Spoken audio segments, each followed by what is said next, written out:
इतना चलेगा। ठीक, दोनों प्रकार से आप अर्थ करें, कोई समस्या नहीं है।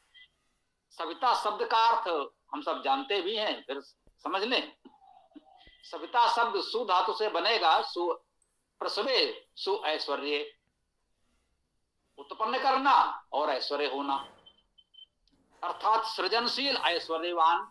सु दीर्घ उकार में प्रेरक का अर्थ आता है प्रेरणा करना, सु धातु का अर्थ है प्रेरणा करना, तो उसका अर्थ प्रेरक भी होता है। सृजनशील ऐश्वर्यवान प्रेरक, ये शब्द सविता शब्द का अर्थ हुआ, शाब्दिक अर्थ। तो अब ये सविता कहा किसके लिए गया है? हम जानते हैं कि वेद का मुख्य लक्ष्यार्थ आध्यात्मिक अर्थ तो परमेश्वर परक ही होगा, तो सविता ये परमेश्वर को कहा गया है। और कह सकते हैं जो परमेश्वर के दिव्य उपासक विद्वान देवजन हैं उनके लिए भी कहा जाता है, जो परमेश्वर के इन गुणों को किसी अंश में अपने में धारण करते हैं।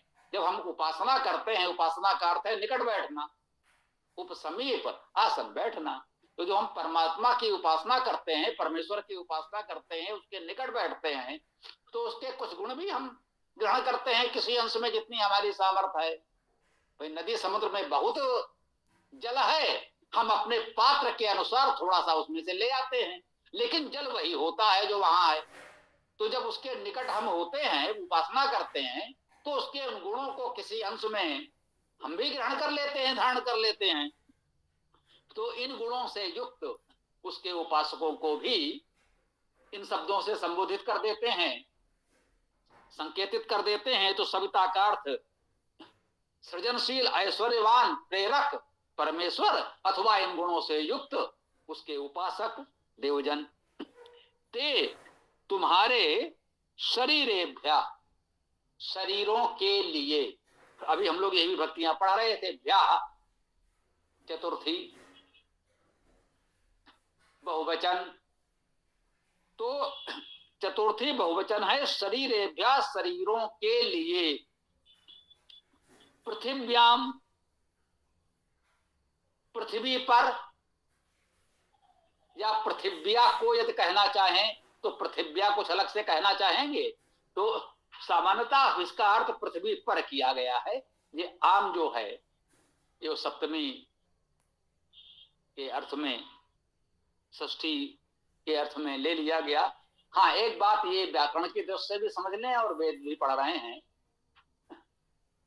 बहुधा सप्तमी का प्रयोग, षष्ठी का प्रयोग सप्तमी के अर्थ में भी हो जाता है। देवानाम महादेवा, देवों के महादेव, या देवेश महादेवा, देवों में महादेव, ये दोनों ही प्रयोग समान रूप से आपको मिलेंगे। दोनों शुद्ध हैं और एक ही भाव को व्यक्त करते हैं। बालका नाम श्रेष्ठा, छात्रा नाम श्रेष्ठा, अथवा छात्रेषु श्रेष्ठा, वो बालकों का श्रेष्ठ है या बालकों में श्रेष्ठ है, ये षष्ठी और सप्तमी में एक समान प्रयोग आपको संस्कृत में मिलेंगे। तो पृथिव्याम का अर्थ पृथ्वी का, पृथ्वी पर आप ले सकते हैं। लोकम, लोक को, इच्छतु, इच्छा करे। अब देखिए, इच्छा तो इच्छा करे, ये एक वचन की क्रिया है। सविता भी एक वचन में है, ये कर्ता है। एक वचन का कर्ता सविता के साथ इच्छा तो एक वचन की क्रिया आई है। ये हम इसी तरह से प्रारंभ से, जब से वेद कक्षा चल रही, जो लोग नए जुड़े हैं वे जाने, हम वेद के साथ ऐसे ही व्याकरण पढ़ाते आए हैं, अलग से व्याकरण नहीं पढ़ा रहे थे। एक वर्ष हो गया तो ठीक है, आप लोगों ने विचार किया कि थोड़ा सा व्याकरण अलग से भी चर्चा कर लें, तो कर लिया। सरल संस्कृत व्याकरण सबको दे दी गई थी, लोग स्वयं पढ़ रहे थे, और मंत्र चर्चा के साथ साथ इतनी सी व्याकरण की हम लोग चर्चा करते चले, तो बहुतों के लिए इतना भी ठीक था। थोड़ी सी अलग से भी व्याकरण की चर्चा हो गई और अच्छी बात है। तो सविता इच्छा तू, सविता इच्छा करे, ते शरीरेभ्या, तुम्हारे शरीरों के लिए। अब देखिए, ये भ्या भी हम लोगों ने पढ़ा कि चतुर्थी के साथ पंचमी में भी है, तो उसका अर्थ होगा शरीरों से, तुम्हारे शरीरों से अलग, अपादान पंचमी में अलग होने का भाव आ जाएगा। तो शरीरों से अलग इस पृथ्वी पर लोक की इच्छा करे तो ये अर्थ कुछ ठीक नहीं लग रहा, इसलिए हम चतुर्थी ही मान रहे हैं। यदि कोई कहे नहीं पंचमी भी हो सकता है, जी बिल्कुल हो सकता है, आप उस प्रकार से प्रयास कर ले, हमें कोई आपत्ति नहीं है यदि आप अर्थ बना सकें। हमें चतुर्थी ही ठीक लग रहा है, यद्यप्या चतुर्थी पंचमी दोनों में है, हम स्वीकार करते हैं। तो शरीरेभ्यः तुम्हारे शरीरों के लिए इस पृथ्वी पर लोकम इच्छतु, लोक की इच्छा करे। अब आप कह सकते हैं कि सविता का भावार्थ यदि हम परमेश्वर करेंगे तो वो क्या इच्छा करे, उसे तो जो कुछ करना होगा कर ही देगा, उसे इच्छा करने की क्या आवश्यकता है। हाँ, तो इस अर्थ में आप कह सकते हैं कि यहाँ सविता उसके उपासक दिव्यजन देवजनों के लिए आया है, तो उस प्रकार से ये अधिक उपयुक्त प्रतीत हो सकता है, आप ग्रहण कर लें तो बिल्कुल ठीक है। तस्मय युज्यंताम उस्रिया, तस्मय उसके लिए, चतुर्थी ये सर्वनाम है, तस्मय उसके लिए युज्यंताम, युज करें, युज धातु का अर्थ जोड़ना, इसी युज से बनता है योग, युक्त करें। तस्मय युज्यंताम उसके लिए युक्त करें, जोड़ें, क्या, उस्रिया। अब ये उस्रिया क्या है, इस पर विचार करना पड़ा, उस्रिया शब्द कैसे बनेगा, ये क्या है।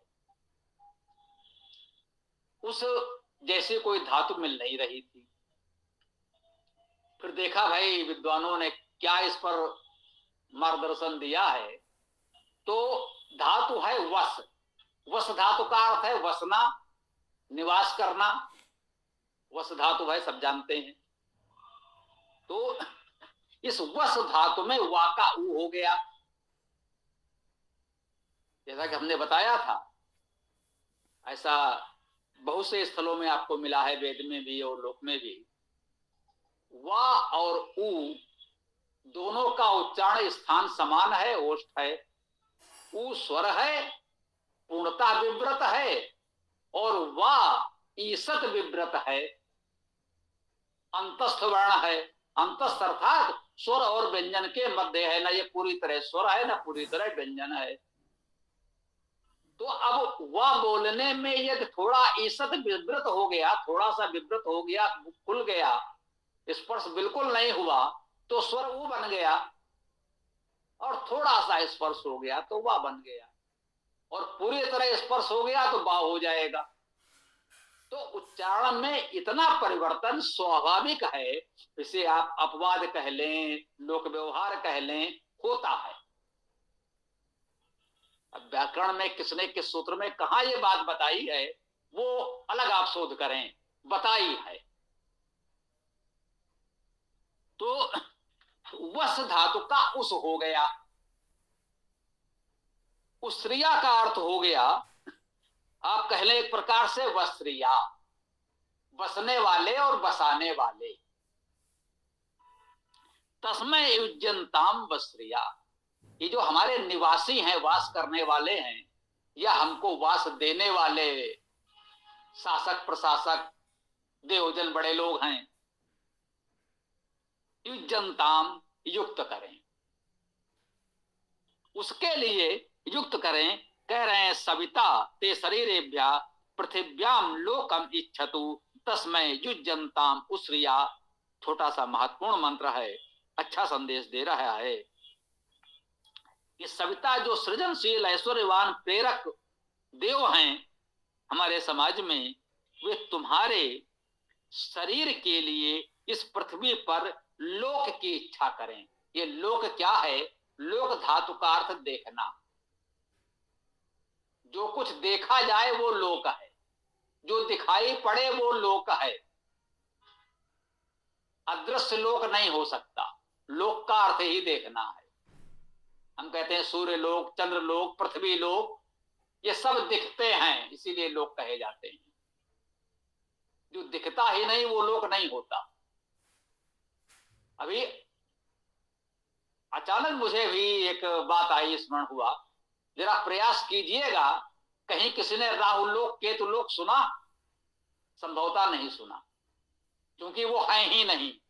राहु केतु नाम का कोई ग्रह अंतरिक्ष में, आकाश में है ही नहीं।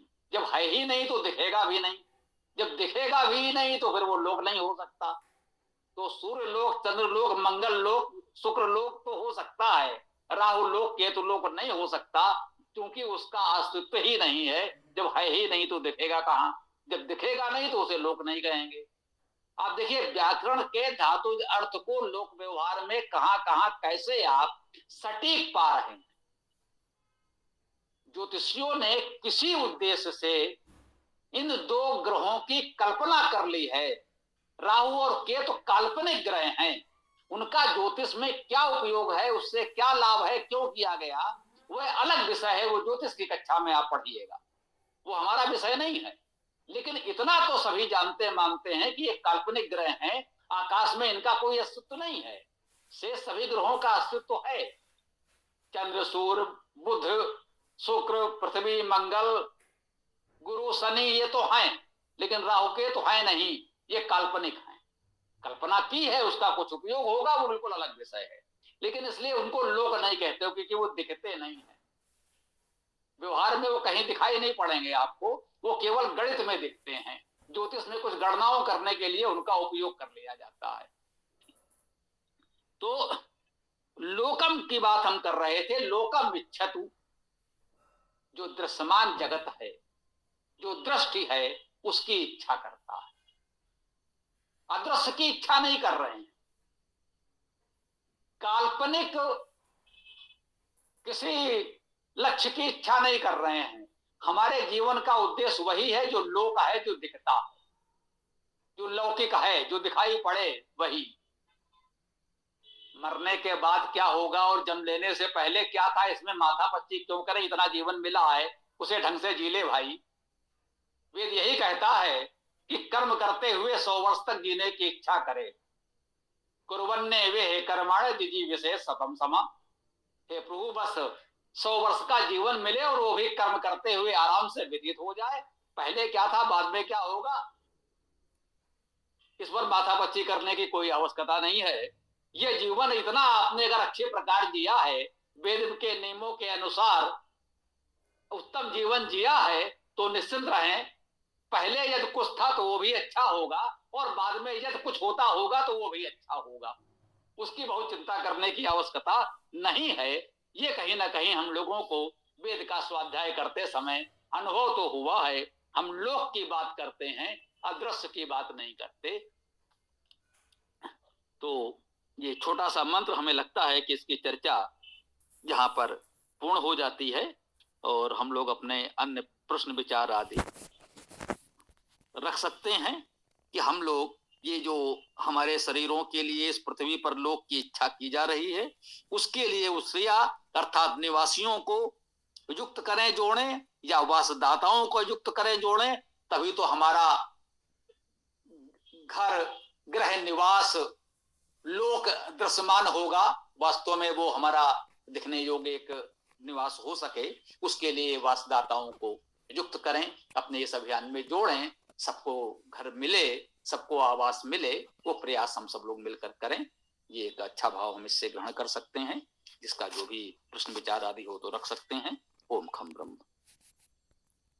स्वामी जी, मंत्र में शब्द आया है लोक, लोकम, तो इसका जो अर्थ है ये अंग्रेजी के शब्द लुक से बहुत करीबी अर्थ समझ में आ रहा है स्वामी जी।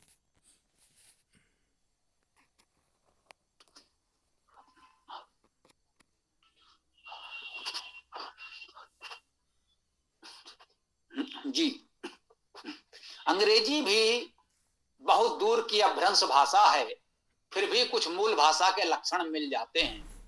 इसमें बहुत सी धातुएं उन्होंने भी प्राचीन उससे ही ली हैं, वैदिक भाषा से। जैसे हमारे संस्कृत में धातुएं आ गई, वैसे उनके ग्रीक और लैटिन में चली गई, उससे फ्रेंच और जर्मन में चली गई, और उस फ्रेंच भाषा से अंग्रेजी भाषा का उद्भव हुआ तो वहां से उसमें चली गई। ये तो स्वाभाविक रूप से मिलेगा ही, स्वाभाविक है। हमारे यहाँ लोक, लुक धातु तो वही हुई, लुक से लोक बन जाएगा, जो कह लें लुक धातु मूल मान लें तो लुक से लोक भी बनेगा। देव से देव जैसे बनता है, चुर से चोर बनता है ना, वैसे ही लुक से लोक भी बनता है। लुक और लोक मतलब मूलता एक ही है, इसमें कोई संदेह नहीं है। वैसे जाने कितने हैं, हम जानते हैं सब। इंजन जैसे शब्द को हमने कहा, जो लोग समानता मानते हैं कहां से आया है, तो इंज गतो गत्यर्थक धातु इंज हमारे यहाँ है, उसी इंज से इंजन बनेगा, जैसे पट से पठन बना। आप लोग अभी जो वेदाष्टक पाठ करते हैं, यजुर्वेद का पहला ही मंत्र है अन अमीवा, अनमीवा, अन अमीवा, अमीवा रहित। अब अमीवा आज आप पढ़ रहे हैं और आपको लगता है कि वहां से आया है, यजुर्वेद के पहले ही मंत्र में ही अमीवा मौजूद, अमीवा उपस्थित है। और अमीवा का वही अर्थ है, अम रोगे धातु है, अमीवा का अर्थ है रोग कारक, अमीवा से रोग होते हैं, उसीलिए उसको अमीवा नाम दिया गया है। और ये विशुद्ध वैदिक शब्द है, यजुर्वेद के पहले मंत्र में है। तो भारत से यूरोप तक एक ही भाषा है, जिसे हम लोग भारूपी भाषा कहते हैं। ये सब लोग कह रहे हैं और ठीक बात है। ओम। धन्यवाद स्वामी जी।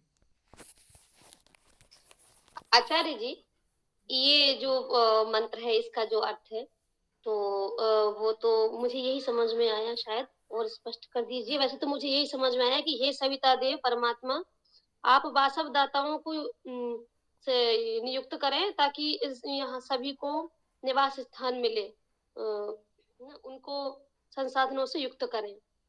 पर मुझे एक बात समझ में नहीं आती, ये जो इनके भावार्थ है, इतने घुमा फिरा के ऐसे क्यों दिए जाते हैं, समझ भी नहीं आता है। बहुत साधारण तरीके समझ भी नहीं आता है, जबकि इसी बात को सीधा भी लिखा जा सकता है भावार्थ में।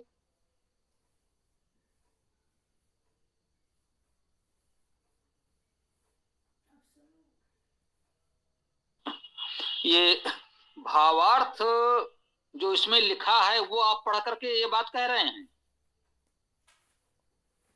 नहीं, जैसे जो भावार्थ है, तो जो आपने समझाया समझ में तो आ जाता है, लेकिन मैं कह रही हूँ, मैं अपने मत बता रही हूँ कि इसका जो भावार्थ है वो कितना उसको घुमा करके बताया जाता है उसी बात को, वो सरलता से समझ में नहीं आ पाता है। नहीं, मैं यही तो आपसे कह रहा हूँ कि जो ये भावार्थ यहाँ ये प्रस्तुत कर रहे हैं, आपने उस भावार्थ को पढ़ के ये बात कही है या कहीं और के किसी और भावार्थ की बात कर रहे हैं?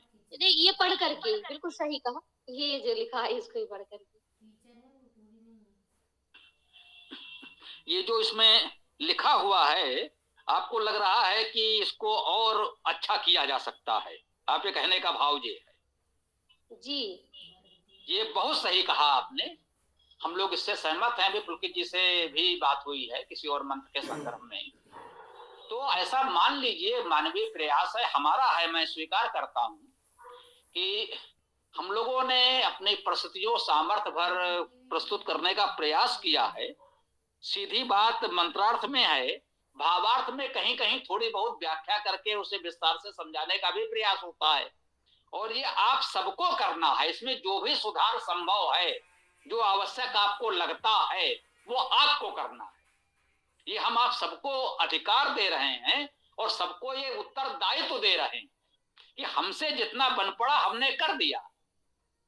अब जब आप उसे पढ़ रहे हैं एक पाठक के रूप में, तो जब आपको लगता है किसी और स्पष्ट होना चाहिए और सीधे सरल तरीके से होना चाहिए, तो वो आपको करना है। आगे अगले संस्करण में आप प्रयास करें, जो हमसे बन पड़ेगा। तो आप लोग जो कुछ हमको बताते हैं उसके अनुसार ये संभव हो सका, अगला संस्करण हम कर सके, बहुत संभावना तो नहीं है आयु और परिस्थितियों को देखते हुए, फिर भी जो संभव हो सका हम इसमें और करने का प्रयास करेंगे। हम नहीं कर सके तो इसे आप करेंगे, इस भावार्थ को आप ठीक करिएगा। इसमें देखिए, हमने पुलकित जी से भी कहा था, पहले से ये परंपरा हमारे यहाँ है। मान लीजिए पुस्तक हमने भाष्य कर दिया, अब इस पर कोई बहुत सी बातें स्पष्ट नहीं है, तो आप इस पर टीका लिख सकते हैं। लोग उस टीका पर टिप्पणी लिखेंगे, उसके बाद लोग उस टिप्पणी पर वार्तिक लिखेंगे। ये हमारे यहाँ परंपरा है कि एक व्यक्ति अपनी बात कहता है, उसने उस पर भाष्य किया, भाष्य पर टीका हुई, टीका पर टिप्पणी लिखी गई, टिप्पणी पर वार्तिक लिखा गया। ये होता है। तो दयानंद जी ने जो यजुर्वेद भाष्य किया है, उनके अनुयायी शिष्य उन्होंने उस पर टिप्पणी लिखी है, बहुत विस्तृत टिप्पणी लिख करके प्रकाशित किया है। नाम थोड़ा मुझे, भैया वायुवत का प्रभाव है, हमारे पूज्य हैं, लेकिन युधिष्ठिर मीमांसक जी के गुरु हैं, तो किसी को नाम ध्यान आ रहा हो तो बता भी सकते हैं। आचार्य तो उस राजीव पर उन्होंने शास्त्री जी। विस्तृत टिप्पणी लिखी है। जी कुछ कह रहे हैं क्या? ब्रह्मदत्त का नाम? जी जी जी जी, वो कुछ ब्रह्मदत्त हमको आ तो रहा था, लेकिन थोड़ा मुझे लग रहा था। तो ये ब्रह्मदत्त जी ने बहुत विस्तृत उस पर टिप्पणी लिखी है। दयानंद जी का वेदभास जो संभव था उनके जीवन काल में आ गया। अब उसमें इसी तरह के कुछ प्रश्न उठते हैं कि भाई ऐसा महर्षि ने क्यों लिख दिया। अब वो तो सुयोग्य थे, उन्होंने लिख दिया, हम उतने योग्य नहीं है कि उस स्तर पर जाकर समझ सकें, तो उसके लिए आवश्यक हुआ उन्होंने उस पर टिप्पणी लिखी। और उस टिप्पणी से वो सौभाग्य से मुझे वो प्राप्त हो गया, लाहौर का प्रकाशित वो उनके टिप्पणी ब्रह्मदत्त जी का, हमें ब्रह्मदत्त जिज्ञासु जी जो मैं नाम कहना चाह रहा था, ब्रह्मदत्त जिज्ञासु जी उनका नाम है, और उनके शिष्य हैं युधिष्ठिर मीमांसक जी। तो बहुत लोग हमसे पूछते हैं कि आप जो कर रहे हैं वो कहां से कैसे क्या, तो मैं विनम्रता से कहना चाहता हूं कि ब्रह्मदत्त जिज्ञासु जी युधिष्ठिर मीमांसक जी हमारी प्रेरणा है, उनसे हमने बहुत कुछ सीखा है और उसी तरीके से उस कार्य को हम आगे बढ़ाने का प्रयास कर रहे हैं। तो जो हमसे रह जाएगा वो आप लोग करिएगा, हम यही आपसे चाहते हैं। ओम।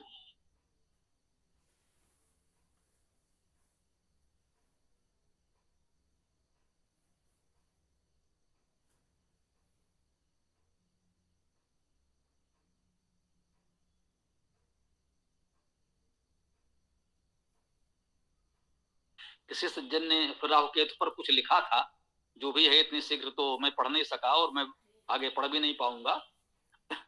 अच्छा हो कि रविवार के प्रातःकालीन सत्र में इस पर कुछ चर्चा कर ली जाए, कुछ जानकारी बढ़ेगी हमारी भी और लोगों की भी, अच्छी बात है।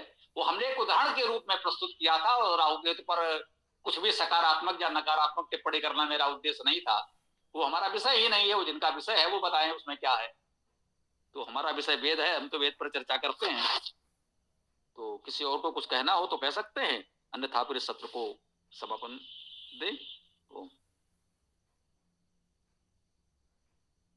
हाँ, गुरुजी मैं बोल ही देता हूँ, इनकी बात रह जाएगी फिर। तो इन्होंने लिखा है, राहु केतु ग्रह वास्तविक में है, मात्र फलित का गणित बैठाने के लिए किया गया है। जिस तरह वेद में 28 नक्षत्र हैं, पर ज्योतिष 27 नक्षत्र पर गणित करते हैं, यह भी फलित के लिए है।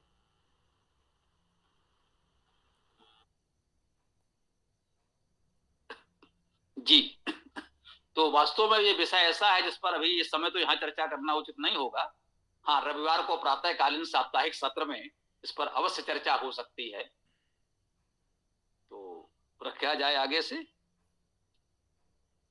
वैसे गुरुजी एक बात है कि जितने भी अपने ज्योतिष आचार्य हुए हैं, आर्यभट्ट जी आदि, इनकी किसी भी पुस्तक में ऐसा राहु केतु का वर्णन नहीं मिलता। वो पृथ्वी को भी ग्रह मानते हैं और बाकी 7 तो हम जानते ही हैं, तो इनका ही वर्णन है, राहु केतु का कहीं पे भी वर्णन नहीं है।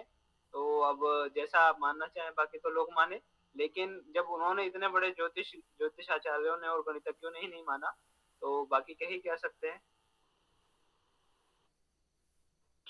हाँ, ये तो मतलब अस्तित्व तो उनका नहीं है, ये तो सभी मानते हैं। जो लोग राहु केतु की गणना कर रहे हैं वो भी मानते हैं कि वो आकाश में है नहीं, वो गणना की सुविधा के लिए ही उसको मानते हैं, उसे वो छाया ग्रह कहते हैं, कुछ भी कहते हैं। तो वो विषय वास्तव में है, रविवार को रख लो, इस पर विद्वान जुड़ जाए इस विषय के, तो इसको भी समझ लिया जाए तो अच्छा रहेगा। ये तो ठीक है कि वास्तव में है नहीं, इसलिए वैदिक उसमें तो मिलेगा ही नहीं, क्योंकि वेद तो लोक की बात करता है, जो दिखाई पड़े उसे मानो, जो दिख ही नहीं रहा है उसके चर्चा क्यों करें। तो वेद तो सीधी सीधी बात, प्रत्यक्ष की बात कर रहा है, तो ठीक बात है।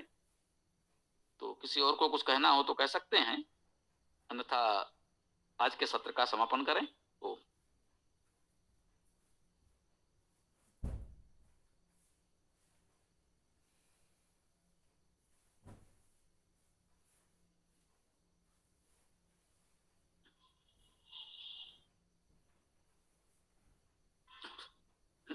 तो ठीक है, आज के सत्र का समापन करते हैं।